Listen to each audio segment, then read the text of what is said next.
So అందుకే ఏం చెప్తామంటే ఇంటర్న్‌షిప్ నీకు అకాడమిక్ ప్రకారం what ever you want you do it. But learning అనేది ఉండాలి. అండ్ ఇంకొకటి ఒక బేసిక్ థింగ్ ఏంటంటే అందరికీ చెప్పేది ఇంటర్న్‌షిప్ సర్టిఫికేట్స్ ఉంటే జాబ్‌కి హెల్ప్ అవుతాయని చెప్తారు చాలామందికి. బట్ సబ్జెక్ట్ నాలెడ్జ్ లేకుండా జస్ట్ సర్టిఫికేట్ పెట్టుకుంటే పెద్ద హెల్ప్ ఏమీ ఉండదు. ఓహ్! ఇంటర్న్‌షిప్స్ అనేవి ప్రాపర్‌గా మనం కంపెనీకెళ్ళి అక్కడ సీనియర్స్‌తో షాడో రిసోర్స్ లాగా పనిచేసుకుంటూ మనం చేయగలిగితే ఇంటర్న్‌షిప్‌కి వాల్యూ ఉంటుంది. రైట్. కొనుక్కునే ఇంటర్న్‌షిప్స్ నాట్ మచ్. దానివల్ల ఉపయోగం సర్టిఫికేట్ ఒకటే ఉంటుంది సార్. వాళ్ళకి ఏ అంటే నాలెడ్జ్ ఇప్పుడు ఉంటుంది చెప్పండి? కాలేజెస్‌లో 4 అంటే ఫైనల్ ఇయర్, సెకండ్ సెమిస్టర్ మొత్తం కూడా ఇంటర్న్‌షిప్స్ చేయమని మ్యాండేటరీ చేస్తున్నారు. వాళ్ళేం చేస్తారు ఇప్పుడు ప్లేస్‌మెంట్సే రావట్లేదు. ఇంక ఇంటర్న్‌షిప్స్ ఎక్కడ దొరుకుతాయి? ఏదో ఒకటి కొనుక్కొని పెట్టేసుకుంటున్నారు. అది ప్రాబ్లమ్. మీరన్న క్వెషన్‌కి నిజంగా ఇంటర్న్‌షిప్ చేస్తే రియల్లీ గుడ్. కానీ జరగట్లేదు. అది ప్రాబ్లమ్ అది. అవును. కానీ అంటే మీ ఉద్దేశ ప్రకారం అకాడమిక్స్‌లో పర్సెంటేజ్ వైస్ ఎంతొస్తే బెటర్ అంటారు? ఎందుకంటే ఈ రోజులో 50% వస్తే చాలులే. అదర్ యాక్టివిటీస్ కూడా మనకి యాడ్ అవ్వాలి అన్న పాయింట్‌లో చాలా మంది ఉన్నారు కదా! అంటే కంపెనీ ఎలిజిబిలిటీ క్రైటీరియా ప్రకారం 60-65% మినిమమ్ ఉంటే 10th ఇంటర్ గ్రాడ్యుయేషన్‌లో ఎక్కువ కంపెనీస్‌కి ఎలిజిబిలిటీ ఉంటుంది. 60 కన్నా తక్కువ వస్తే మాత్రం చాలామంది సఫర్ అవుతూ ఉన్నారు. సో సార్ నాకు బై మిస్టేక్ తక్కువ వచ్చింది, ఇంటర్‌లో తక్కువ వచ్చింది, కరోనా బ్యాచ్ నేను. ఇప్పుడు ఏం చేయాలి? Corona batch. పీపుల్ ఓపెన్‌గా చెప్తారు. సార్ కరోనా బ్యాచ్ నాకు మార్కులు తక్కువ చేంజ్ చేయాలి. అంటే పాపం అనిపిస్తుంది కానీ but client will not accept కదా. అవును కదా. వాళ్ళేంటి డిమాండ్ అండ్ సప్లై. నాకు మార్కెట్‌లో సప్లై అన్ని రిసోర్స్‌లు ఉన్నప్పుడు why should I compromise on hiring some with low academics? వాళ్ళేంటి 60% మినిమమ్ ఉంటే అప్లై చేయమని చెప్పండి. కొంతమంది 70 అడుగుతారు. సో డిపెండ్ బట్ 60 మినిమమ్ ఉండాలి. చాలామంది బీటెక్ చదువుకునే వాళ్ళు ఇలానే కాలేజ్‌కి ఎవరో ఒకళ్ళు వచ్చి చెప్తూ ఉంటారు. మీకు అకాడమిక్స్ ఇంపార్టెంట్ కాదు, ఎక్స్ట్రా కరిక్యులర్ ఉండాలి, పర్సంటేజ్ పట్టించుకోవద్దు అది ఇది అని. ఎండ్ ఆఫ్ ద డే అది కావాలి. ఒక జాబ్‌కి అప్లై చేయాలి అంటే 10th ఇంటర్ బీటెక్ పర్సంటేజ్ 60 ఉంటేనే వాడికి ఆప్షన్స్ ఎక్కువ ఉంటాయి. కరెక్ట్. అవి మనం చేసుకోకుండా ఎంత స్కిల్ పెట్టుకున్నా ఆప్షన్స్ తగ్గిపోతూ ఉంటాయి. ఎక్కడో ఒక రేర్ కేస్ ఒకటి ఉంటుంది. అబ్బాయికి పర్సంటేజ్ తక్కువ ఉందని జాబ్ కొట్టాడు అని.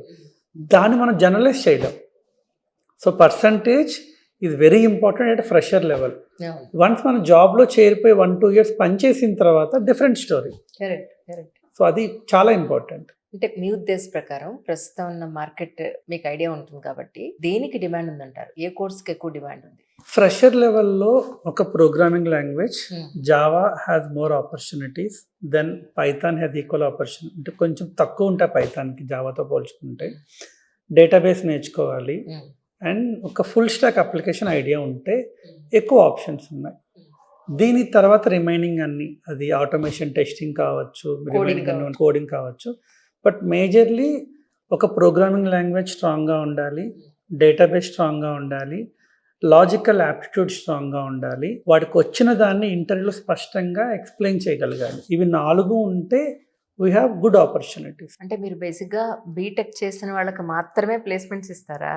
లేదా బీటెక్ కానీ, ఎంసీఏ కానీ, ఎంటెక్ కానీ, బీఎస్సీ కంప్యూటర్స్ కానీ.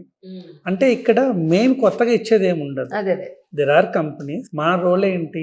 స్టూడెంట్ని ప్రాపర్గా ట్రైన్ చేయడం. ఈ బ్రాంచెస్లో వాళ్ళకైతే కంపెనీస్లో యాక్సెప్టెన్స్ ఎక్కువ ఉంది, సో త్వరగా పంపించుకోవచ్చు. మిగతా బ్రాంచెస్ వాళ్ళకి యాక్సెప్టెన్స్ తక్కువ ఉంటుంది. రైట్. అంటే ట్రైనింగ్ అంటే మీ దగ్గర ఏం చేస్తారు అని? అంటే ట్రైనింగ్ లైక్ ఇప్పుడు మార్నింగ్ 8:30కి వచ్చారనుకోండి ఇన్స్టిట్యూట్కి, 8:30 to 10 వాళ్ళకి యాప్టిట్యూడ్ క్లాస్ ఉంటుంది, ఒక 1.5 hour. లాజికల్ బిల్డింగ్ చెప్తాం. 10 to 11:30 కోడింగ్ క్లాస్ ఉంటుంది. కోడింగ్ ఎలా రాయాలి, ఎలా ఎక్స్ప్లెయిన్ చేయాలి. 11:30 to 1 వాళ్ళకి జావా క్లాస్ ఉంటుంది, core Java, advance Java class ఉంటుంది. ఇలా మార్నింగ్ అంతా క్లాసులు ఉంటాయి. మధ్యాహ్నం 2:30 to 5 o'clock ప్రాక్టీస్ సెషన్ ఉంటుంది. సో మాకు మొత్తం ఒక 40 క్లాస్ రూమ్స్ ఉన్నాయి. సో వీటిలో కొన్ని క్లాస్ రూమ్స్లో క్లాసెస్ జరుగుతూ ఉంటాయి, కొన్నిట్లో ప్రాక్టీస్ ఉంటుంది.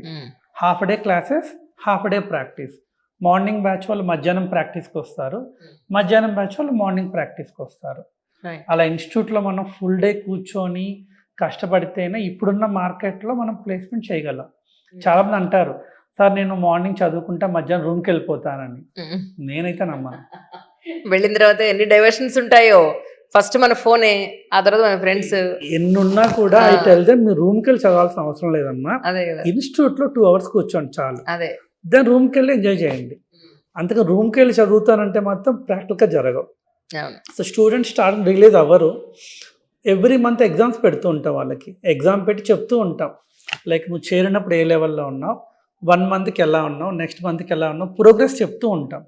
సో కొంతమంది ఒక 2 months వాళ్ళ ప్రోగ్రెస్ చూసుకున్నాక వాళ్ళకి అర్థమైపోద్ది.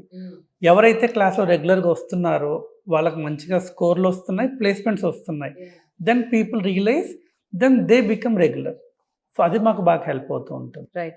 అంటే నేను ఎందుకు అడిగానంటే జనరల్గా బీబీఏ చేసిన వాళ్ళు, ఎంబీఏ చేసిన వాళ్ళు కూడా కొంత సాఫ్ట్వేర్ టెక్నాలజీ నేర్చుకునే అవకాశం ఉంటుంది కదా. అలాంటి వాళ్ళకి ఏమన్నా మీరు ఇవి నేర్చుకుంటే, ఇప్పుడు బీబీఏ వాళ్ళకి ఇవి నేర్చుకుంటే మీకు ఉపయోగపడుతుంది, ఎంబీఏ వాళ్ళకి ఇవి నేర్చుకుంటే ఉపయోగపడుతుంది అని ఏమన్నా మీరు చెప్పగలుగుతారా? అంటే బీబీఏ, ఎంబీఏ వాళ్ళు నేను గమనించినది ఎక్కువ మంది ఎస్ఏపి, ఈఆర్పి అప్లికేషన్ నేర్చుకుంటున్నారు. బట్ ఈఆర్పితో ప్రాబ్లం ఏంటి అంటే ఫంక్షనల్ కన్సల్టెంట్ అవ్వాలి అంటే మనకు డొమైన్ ఎక్స్పీరియన్స్ ఉండాలి. అంటే నేను ఒక ఎంబీఏ ఫినాన్స్ అనుకోండి, నేను ఒక ఫినాన్స్లో కోర్ జాబ్లో ఒక 2 ఏళ్ళు నేను పనిచేసిన తర్వాత అప్పుడు నేను ఒక అప్లికేషన్ నేర్చుకుని నాకు హెల్ప్ అవుతుంది. డైరెక్ట్గా ఫ్రెషర్స్ని తక్కువ తీసుకుంటారు. సో ఎవరైనా ఎంబీఏ, బీబీఏ వాళ్ళు వాళ్ళ రెస్పెక్టివ్ సెక్టర్లో మార్కెటింగ్ కానీ, ఫినాన్స్ కానీ, సేల్స్ కానీ ఒక 1 year అన్న మినిమం వర్క్ ఎక్స్పీరియన్స్ చేసుకున్నాక అప్పుడు వాళ్ళు టూల్ నేర్చుకుంటే హెల్ప్ అవుతుంది. డైరెక్ట్గా ఫ్రెషర్గా వెళ్తే కొంచెం కష్టం. అదర్ ఆప్షన్ ఏంటి అంటే బిజినెస్ అనలిస్ట్గా ట్రై చేయొచ్చు, లేదా డేటా అనలిస్ట్గా ట్రై చేయొచ్చు. That might help. But ERP వైపు అయితే మాత్రం కొంత వర్క్ ఎక్స్పీరియన్స్తో వెళ్తే ఎక్కువ ఆప్షన్స్ ఉంటాయి వాళ్ళకి. రైట్. ఎస్పెషల్లీ ఇప్పుడు సాఫ్ట్వేర్ సైడ్ వచ్చే వాళ్ళకి మీరన్నారు మీది ఎస్పెషల్లీ బీటెక్ కానీ, ఎంటెక్ కానీ, కంప్యూటర్స్ వీళ్ళు కానీ, యా ఎనీ అటు సైడ్ వెళ్ళాలి, సాఫ్ట్వేర్ సైడ్ వెళ్ళాలంటే వాళ్ళకి లాంగ్వేజెస్ అనేవి ఒక బ్యారికేడ్లా ఉంటుంది కదా. దానికి మీ సపోర్ట్ ఎంత ఉంటుందంటే ఏం చెప్తారు? అంటే లాంగ్వేజ్, కమ్యూనికేషన్, ఇప్పటికీ నాకు స్టూడెంట్స్ చాలామంది ఎస్పెషల్లీ రూరల్ కాలేజెస్ నుంచి వస్తారు. సో ఇక్కడ చిన్న ఫన్నీ పార్ట్ ఏంటంటే హైదరాబాద్ బేస్డ్ కాలేజెస్లో వాళ్ళు they can speak really good English. Subject knowledge zero కాదు, కొంచెం. అదే కంపారిటివ్లీ రూరల్ ప్లేసెస్లో వస్తారు, నాలెడ్జ్ సబ్జెక్ట్ నాలెడ్జ్ సూపర్ ఉంటుంది, చెప్పలేదు. అదే. సో వీళ్ళకి ఏం చేస్తామంటే మేము సపరేట్గా కమ్యూనికేషన్ క్లాస్ ఒకటి అరేంజ్ చేసుకొని 3 months అలా కోర్స్ ఉంటుంది. ఫస్ట్ మంత్లో ఇంగ్లీష్ వాళ్ళకి మాట్లాడమని చెప్పాం. నువ్వు ముందు మాట్లాడరా బాబు, క్లాస్లో ముందుకు రా, ధైర్యంగా అందరి ముందు మాట అలవాటు చేసుకో, ఒక 1 month భయం పోగొట్టుకో, తర్వాత నిదానంగా కొంచెం ఇంగ్లీష్ ట్రై చేసుకుంటూ వెళ్ళి. ఎందుకంటే చాలామంది అంటే ఇప్పుడు ఐటీ జాబ్ అనేది మనమేమి ఇంగ్లీష్ లెక్చరర్ జాబ్కి అప్లై చేయట్లేదు, న్యూస్ రీడర్ జాబ్కి వెళ్ళట్లేదు, కామెంటరీకి వెళ్ళట్లేదు. మనం పనిచేసే కంపెనీలో తెలుగు కాకుండా డిఫరెంట్ లాంగ్వేజ్లు చాలామంది ఉంటారు కాబట్టి మనకు కామన్ లాంగ్వేజ్ కావాలి. ఇప్పుడు కొన్ని సర్వీస్ బేస్డ్ కంపెనీస్ ఉంటాయి, క్లయింట్స్ యూఎస్ నుంచి ఉంటారు, అక్కడ ఇంగ్లీష్ మ్యాండేటరీ. కొన్ని ప్రొడక్ట్ బేస్డ్ కంపెనీస్లో వీళ్ళు క్లయింట్తో మాట్లాడరు, ఏదైనా ఉంటే మేనేజర్లు టీఎల్ మాట్లాడుకుంటారు, వీళ్ళు ఇంటర్నల్గా ఉండాలి. వాళ్ళేంటి కమ్యూనికేషన్ కొంచెం అటు ఇటు ఉన్నా పర్లేదు, స్కిల్ ఉంటే పంపించడం అనే వాళ్ళు ఉంటారు మనకి. సో మేము స్టూడెంట్స్కి అయితే డే 1 నుంచి చెప్తూ ఉంటాం, వీ టెల్ దెమ్. చాలామంది స్టూడెంట్స్ కమ్యూనికేషన్ స్కిల్ లేకపోవడం వల్ల ఎక్కువ డ్యూరేషన్ ఉండిపోతున్నారు. చాలా ఇంటర్వ్యూస్లో సబ్జెక్ట్ నాలెడ్జ్ ఉన్నా చెప్పలేక భయపడుతున్నారు అని చెప్పి ముందు నుంచి వాళ్ళకి we are creating the awareness part. అలా చేయడం వల్ల మనకి 3-4 monthsలో ఇంటర్వ్యూ క్రాక్ చేయడానికి కావాల్సిన నాలెడ్జ్ మనం తెచ్చుకోవచ్చు, పెద్ద ఇబ్బంది ఏం లేదు. So it's a doable task. కాకపోతే స్టూడెంట్ మనం ఎంత కష్టపడ్డా అవతల వాళ్ళు రియలైజ్ అవ్వాలి, ఓకే నా కమ్యూనికేషన్ ఇంపార్టెంట్ అయిపోగలిగితే మనం లాంగ్వేజ్ని ఖచ్చితంగా చేసుకోవచ్చు. ప్రాబ్లం